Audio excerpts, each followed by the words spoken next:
Hi friends, welcome to my new blog. I hope समस्ते भले थे। मैं फ्रेश ब्लॉग रे आपको स्वागत।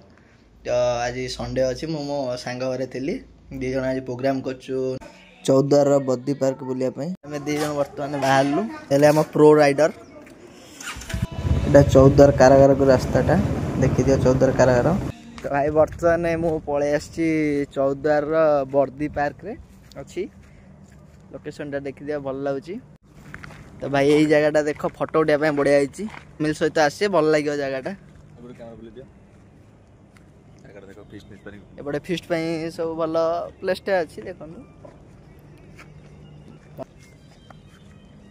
भाई मैंने रील कर बर्तमान भाई ये जगहटा भलसे देख एटिका लोकल पिला किए मो वीडियो देखुं कमेंट मध्य जनइबे ये कौन आउ सुंदर जगह अच्छी भाई जगहटा देख केमती लगुच कमेंट मध्य जनइब।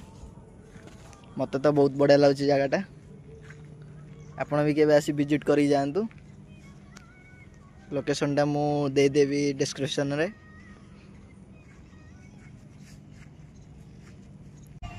वीडियो टी भल लाइक कमेंट शेयर कर देवे। Thank you watching my video.